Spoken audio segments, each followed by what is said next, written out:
Olá, amigos telespectadores da Rede de TV Mais, TV Arte HD. Está começando agora mais uma edição do Plantão de Notícias. Vocês vão acompanhar as notícias conosco. Vejam lá, as manchetes da semana. Marina Silva chama de desserviço o MP que prevê desmonte do Ministério do Meio Ambiente. Levantamento inédito traça perfil dos desaparecidos no Brasil. Parceria Brasil-Estados Unidos cria disque denúncia contra racismo ainda em 2023. Aprovado pela Anvisa, o uso do canabidiol ainda é dúvida entre pacientes. STF adia julgamento da descriminalização do porte de drogas para uso pessoal. E o tiroteio no Complexo da Penha se intensifica no Rio de Janeiro. E você confere ainda as notícias locais. Começa agora o Plantão de Notícias.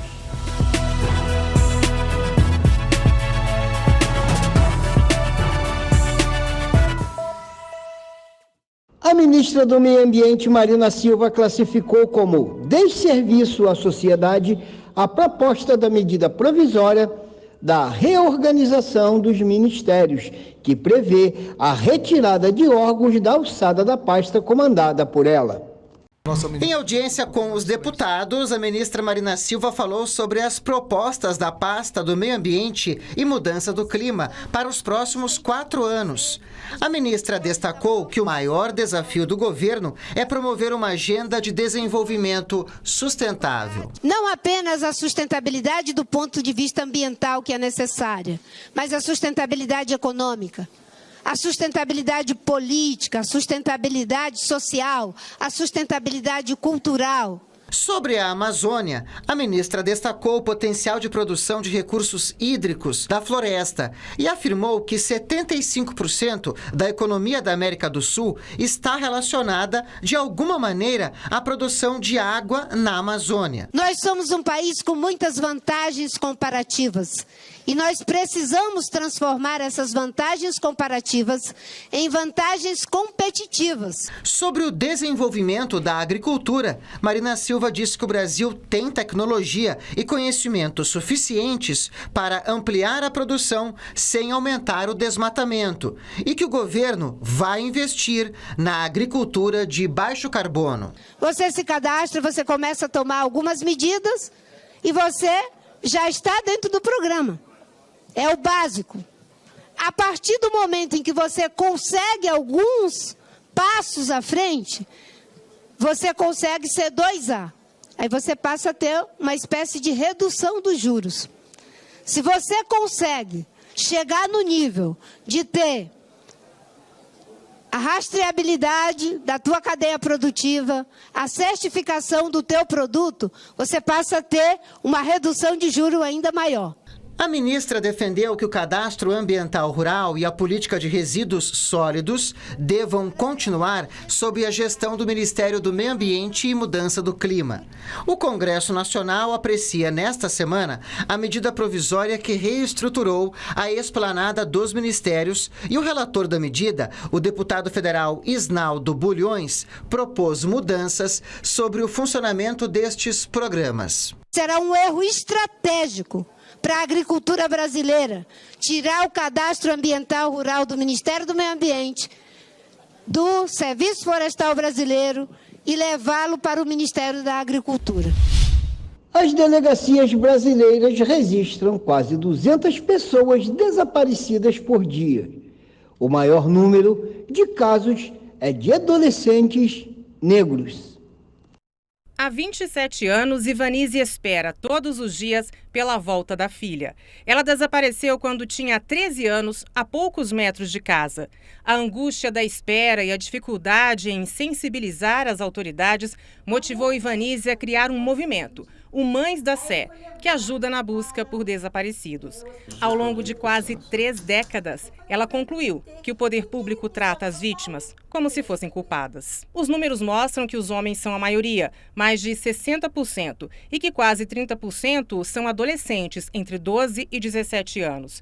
Mais da metade são negros, mas respondem pela menor parte do total de localizados. O desaparecimento não é considerado crime, por isso, não é tido como um problema de segurança pública. O mapa lembra que já existe uma política nacional de pessoas desaparecidas definida por lei em 2019, mas até agora com poucos resultados. Um banco nacional com informações das pessoas desaparecidas seria fundamental para a busca dessas pessoas por parte dos atores do sistema de justiça, especialmente os policiais. Então, a integração de sistemas, não só entre as polícias, mas também com outras bases de informação, como o CadÚnico, por exemplo, eventualmente até da educação, facilitaria o rastreamento dessas pessoas. A esperança de encontrar minha filha é o que me mantém viva. Como mãe, eu não posso desistir do bem mais precioso que Deus me deu, que foi a minha filha. E após atos de discriminação racial contra Vinícius Júnior, foi anunciado na terça-feira, dia 23, após uma reunião do Ministério da Igualdade Racial com autoridades dos Estados Unidos, um projeto de um plano de ação conjunto dos países contra esse tipo de crime. Diz que denúncia voltado para crimes de injúria racial deve ser criado no Brasil ainda este ano, segundo a ministra Aniele Franco. O anúncio foi feito após a ministra comentar nesta terça-feira o episódio de racismo contra o jogador brasileiro Vinícius Júnior, do Real Madrid, na Espanha, no último domingo. Essa também é a nossa ideia de ter um disque racismo aqui até o final do ano, que seria o nosso 138. E agora é questão de honra que a gente siga, para além de combater, também criando maneiras para que essas pessoas racistas, sejam identificadas e punidas devidamente. Nesta terça-feira, a ministra Aniele Franco participou da primeira reunião com representantes do governo dos Estados Unidos para discutir o plano de ação conjunta para eliminar a discriminação racial e étnica e promover a igualdade. Todos nós precisamos fazer mais para evitar que essas situações aconteçam em todo o mundo. Não é uma questão de um só país, é de vários países. A representante especial dos Estados Unidos para Equidade e Justiça Racial, Desiree Smith, disse que a ação é uma oportunidade de fazer um progresso real para melhorar a situação das minorias raciais e que o combate ao racismo é um dever de todo o mundo. E temos a oportunidade em 2023 de finalmente fazer real progresso em assuntos que impactam as pessoas de descendência africana e pessoas indígenas, ambas as comunidades. E eu ouso dizer que o que fizemos no JPER pode ser um modelo para outros países do mundo. E aprovado pela Anvisa, o uso do canabidiol ainda é dúvida entre pacientes. O Brasil tem mais de 20 produtos autorizados com o medicamento, que apresenta eficiência em tratamento de epilepsia, esclerose múltipla e dores crônicas, e entre outros. Ainda assim, existem dúvidas entre os pacientes sobre usar ou não o remédio com o composto. Arthur tem microcefalia. Ele faz tratamento à base do canabidiol, um dos compostos encontrados na planta da maconha desde 2017. Mas só foi possível ter acesso ao medicamento depois que a mãe entrou na justiça e conseguiu uma liminar favorável. Ele tinha 30 crises convulsivas no dia. Depois do uso do canabidiol, ele passou a ter 1 ou 2 crises com 6 meses, onde ele não tinha mais convulsão. Arthur foi a primeira criança aqui na Bahia que teve autorização da justiça para usar canabidiol. Desde que começou o tratamento, Érica conta que o filho evoluiu bastante. Depois do uso do canabidiol, a gente passou, a vir para casa. Arthur não teve mais ocorrência médica de emergência. Foi em 2019 que a Agência Nacional de Vigilância Sanitária, Anvisa, aprovou o uso regulamentado do canabidiol para tratamentos médicos, concedendo aos pacientes acesso legal à substância. Mas este médico explica que antes de utilizar o canabidiol, é necessário passar por uma avaliação com um profissional. Todas as pessoas que acham que podem se beneficiar do uso da cannabis podem e devem procurar um profissional prescritor para que possa avaliar aquele caso e indicar o melhor produto para ele. O STF adiou o julgamento da descriminalização do porte de drogas para uso pessoal. Até agora, 3 ministros votaram a favor da medida. Desde 2015, os ministros discutem o artigo 28 da Lei de Drogas, que considera crime adquirir, guardar, tiver em depósito, transportar ou trouxer consigo para consumo pessoal drogas sem autorização ou em desacordo com determinação legal ou regulamentar. O caso não inclui a venda de drogas, que continuará ilegal independentemente do resultado, nem a sua legalização, que criaria regras para regular o mercado de produção e comercialização das substâncias. O julgamento foi interrompido por um pedido de vista do ministro Teori Zavascki, morto em 2017. Ele foi substituído por Alexandre de Moraes, que liberou o caso em 2018. 3 ministros já votaram. O relator, Gilmar Mendes, Luiz Roberto Barroso e Edson Fachin são a favor da descriminalização. Segundo eles, quem for preso com uma quantidade pequena de drogas pode ser preso de acordo com a interpretação do juiz e do policial. Se as autoridades acharem que a substância será vendida, caberá cadeia. Se decidirem pela versão do consumo próprio, o usuário estará livre, mas sujeito a sanções administrativas, como prestação de serviços à comunidade prevista na Lei de Drogas. Por este motivo, os ministros do STF defendem critérios mais objetivos para determinar o que é uso pessoal e o que é crime. No entanto, os 3 têm divergências. Enquanto Gilmar Mendes defende o fim da criminalização para todas as drogas, Luiz Roberto Barroso e Edson Fachin são favoráveis apenas para a maconha, por considerarem uma droga mais leve. Não é proibindo as substâncias que a gente vai proteger a sociedade. É regulando as substâncias e provendo informação de boa qualidade. E as regulações têm que ser baseadas em ciência, de boa qualidade e com uma discussão aprofundada na sociedade. Um cenário de aculturação mercadológica de substâncias psicoativas vai levar cada vez mais jovens incautos para o uso da substância e, a partir daí, para o ingresso nas hordas do crime organizado. Operações no Complexo da Penha e do Alemão paralisam escolas e a vida cotidiana no Rio de Janeiro. Nos complexos da Penha e do Alemão, os tiros começaram ainda de madrugada. Era a operação das polícias militar e civil, nos 2 conjuntos de favelas da Zona Norte. O comando do Batalhão de Operações Especiais, o BOP, informou que o objetivo é prender criminosos de outros estados, que, segundo a PM, estão escondidos nessas localidades. Os agentes também buscam lideranças do crime no território. A operação contou com helicópteros e blindados. Moradores registraram imagens de mortos durante a ação. Barricadas foram queimadas nas principais vias das comunidades. A operação acontece exatamente 1 ano depois de outra ação conjunta das polícias Federal, Rodoviária Federal e Militar. O episódio, conhecido como Chacina da Penha, terminou com 23 mortos e é considerado o segundo mais letal da história do Rio. A Polícia Federal também está nas ruas em ações contra o tráfico de cocaína. Mais de 50 agentes estão em endereços de Niterói e Magé para o cumprimento de mandados de busca e apreensão e de prisão preventiva. Segundo as investigações, a organização criminosa contava com o apoio de funcionários contratados do Porto do Rio que apresentavam as rotas das embarcações atracadas.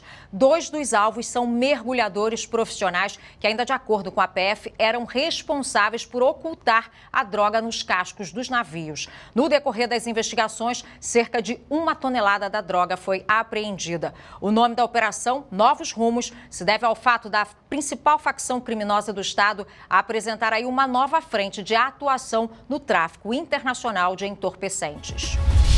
Nós vamos agora a um breve intervalo e voltamos em instantes.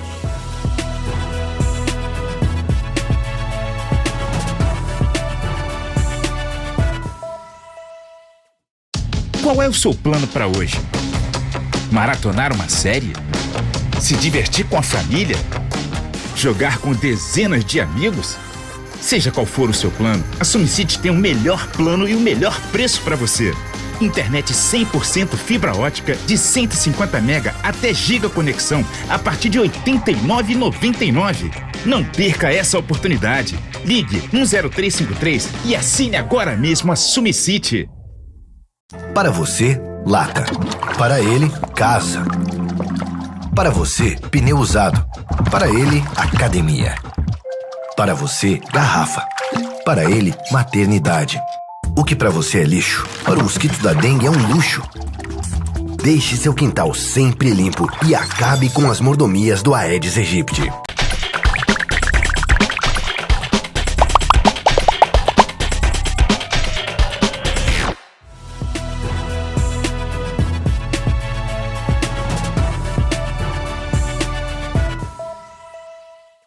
Já de volta do intervalo na nossa programação jornalística, vocês vão acompanhar agora as notícias locais com Maurício Aragão. Subsecretária de Estado visita obras de duplicação da RJ 106 em Rio das Ostras. No feirão Limpa Nome em Magé, dívida de R$17 mil saiu negociada a R$53.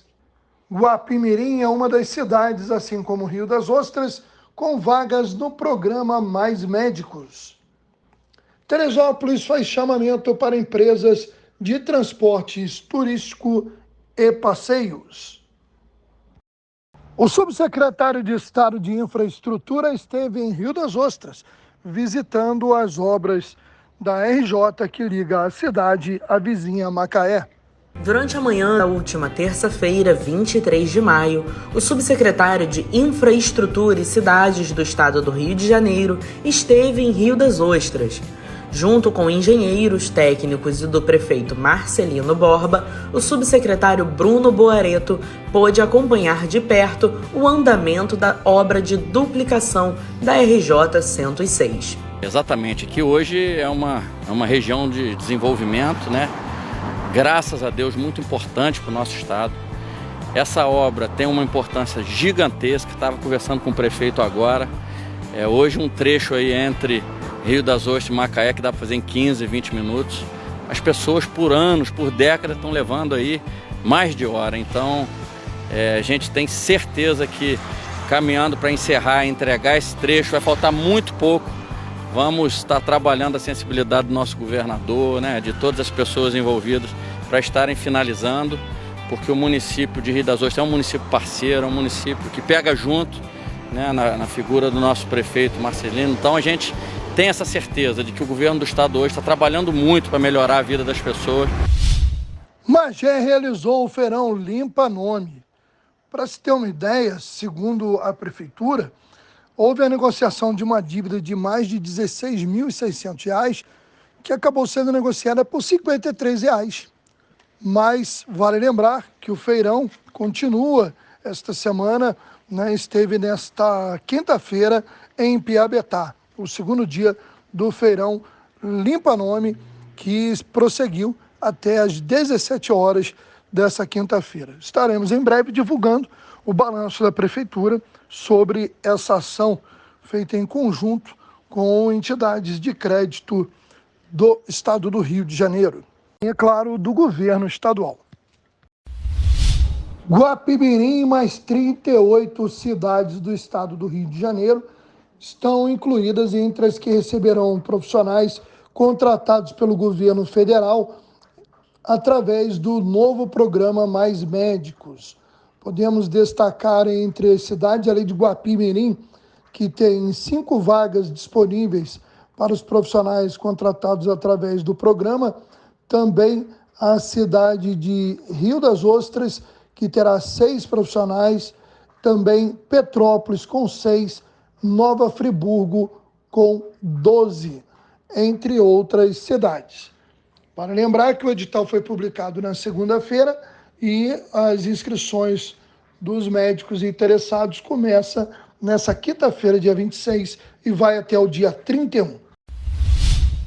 A Prefeitura de Teresópolis abriu até o dia 31 de maio chamamento público visando selecionar empresa para o circuito turístico de transportes e passeios com jardineiras ou trenzinhos. O edital está disponível no site licitação.teresópolis.rj.gov.br ou informações diretamente na Secretaria de Trabalho, que fica no primeiro piso do prédio da Prefeitura. Tempo no Rio de Janeiro continua firme, com possibilidade de chuvas isoladas na região dos lagos. O clima permanece estável, com mínima de 15 graus e máxima chegando a 29 graus centígrados. Nesta quinta-feira, a condição de tempo firme ainda prevalece sobre boa parte do sudeste do país. Todo o estado de São Paulo, boa parte de Minas Gerais, apenas no nordeste de Minas é que chove de maneira isolada, assim como o sul do litoral do Espírito Santo e a região dos lagos no Rio de Janeiro. Nas demais regiões, o sol aparece no céu com baixa nebulosidade, inclusive umidade relativa do ar no estado paulista e também em áreas do Triângulo Mineiro devem permanecer abaixo dos 30%. Falando nas temperaturas, mínima de 15 graus em São Paulo, também em Belo Horizonte, e a temperatura máxima alcança a casa dos 26 graus em Vitória e 29 no Rio de Janeiro. Uma grande amplitude térmica, principalmente na capital fluminense. Lembrando que na edição de final de semana do Esporte Mais você confere outras da Libertadores, Sul-Americana e Brasileirão. Mas agora eu destaco o empate do Flamengo em 1-1 no Chile com o Nublense.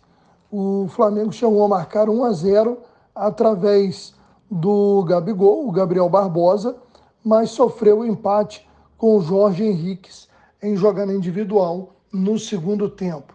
O resultado e a atuação não foram dos melhores, mas beneficiado pela vitória do Racing, fora de casa, por 2-1 em cima do Alcas do Chile, o Flamengo segue na segunda colocação, rumo à vaga para a próxima fase da competição. O Flamengo decidirá a vaga em casa, jogando contra as equipes do próprio Alcas e do Racing. Destacar que nós tivemos ainda nesta terça-feira a bola rolando para outros jogos da Libertadores e o destaque entre os brasileiros foi a vitória do Palmeiras, que está na segunda posição do seu grupo, ganhou o Cerro Porteño fora de casa por 3-0 e praticamente garantiu a classificação. E pelo giro de notícias das cidades e do país, foi anulado o perdão de Jair Bolsonaro a Daniel Silveira. A condenação do ex-deputado está em curso e tem pena de mais de 8 anos. A determinação é do ministro Alexandre de Moraes e decorre da decisão do plenário do Supremo Tribunal Federal, que entendeu ser inconstitucional o perdão concedido pelo ex-presidente Jair Bolsonaro ao parlamentar. Em abril do ano passado, Silveira foi condenado pelos crimes de ameaça ao Estado Democrático de Direito e coação no curso do processo a que responde por ataques ao Supremo. Mas Bolsonaro concedeu a chamada graça constitucional, uma prerrogativa do presidente da República, ao aliado político. Agora, Daniel Silveira terá que cumprir 8 anos e 9 meses de prisão. O ex-deputado será submetido a exames médicos para início da execução penal e o período de prisão preventiva deve ser descontado do total da pena. Ele está detido desde fevereiro deste ano pelo descumprimento de medidas cautelares definidas pelo STF, como o uso de tornozeleira eletrônica e a proibição de usar redes sociais. E a proposta para alterar ministérios de Lula é aprovada em comissão do Congresso. Agora, o processo segue para análise no plenário da Câmara. O governo já teve que ceder às mudanças sugeridas na medida provisória original. O texto aprovado na comissão diminui o poder de algumas pastas em relação ao que estava planejado pelo governo para os próximos 4 anos. A demarcação de terras indígenas, por exemplo, deixa o Ministério dos Povos Indígenas e volta para o da Justiça, onde o tema historicamente foi tratado. Presidente da comissão, o senador Davi Alcolumbre disse que o relator produziu um texto mediano para conciliar muitos interesses. A ministra dos Povos Indígenas considerou um desmonte de sua pasta. Tirar essa atribuição da demarcação das terras indígenas, da portaria declaratória do nosso ministério, é arrancar desse ministério o coração dos povos indígenas, é arrancar do nosso ministério a nossa principal pauta. Mais cedo, numa audiência na Câmara, a ministra do Meio Ambiente e Mudança do Clima também criticou o parecer do relator, que tira do Ministério de Marina Silva o Cadastro Ambiental Rural, que ficará com a pasta de Gestão e Inovação, e a Agência Nacional das Águas, que vai para o Desenvolvimento Regional. Para Marina, as alterações ameaçam o protagonismo do Brasil na questão ambiental perante o mundo. Porque nesse momento não basta a credibilidade do presidente Lula, não basta a ministra de Meio Ambiente. Eles vão olhar para o arcabouço legal. Tudo bem, Lula, você está dizendo que vai fazer isso e vai fazer aquilo, mas a sua lei não permite. As estruturas foram mudadas. A estrutura do seu governo não é essa que você ganhou as eleições. É a estrutura do governo que perdeu.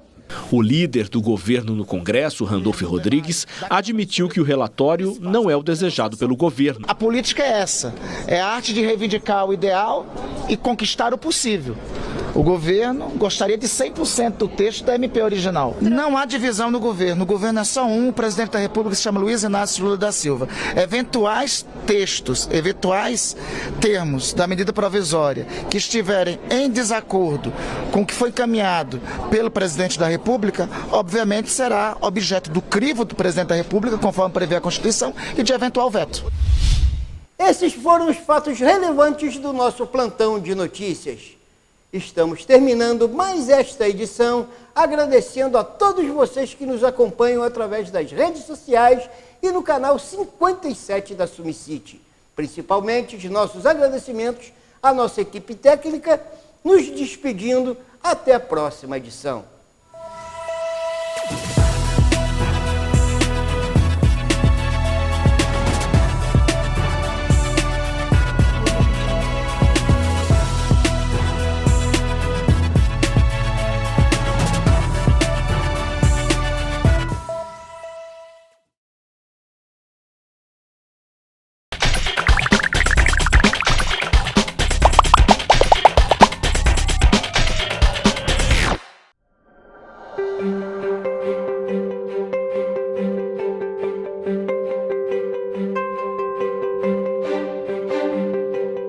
Bem-vindo a Teresópolis.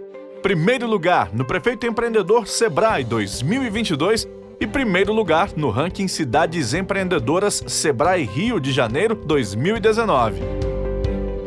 Com área de 773.338 km², 185.820 habitantes, PIB de 5,3 bilhões de reais, PIB per capita de mais de 29 mil reais, IDHM de 0,730.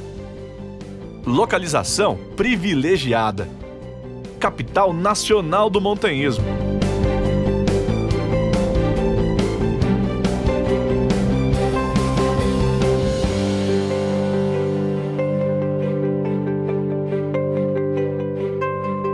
Capital nacional do lúpulo. Sede da maior empresa de tecnologia do estado. A segunda maior feira de artesanato do país. Primeiro lugar em agricultura e responsável por 90% da produção de hortaliças de todo o estado do Rio de Janeiro. Com mais de 5.000 agricultores familiares e produtores rurais. Estrutura pronta para o seu destino turístico. Calendário de eventos anuais consolidado.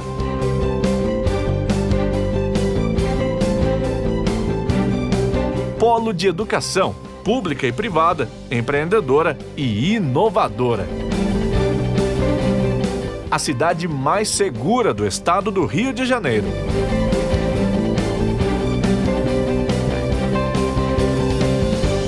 Setor imobiliário em grande expansão. Incentivos públicos. Para indústrias, redução do ICMS de 21% para 3%. E tem autonomia para incentivos fiscais. Teresópolis está pronta para você investir, morar e ser feliz.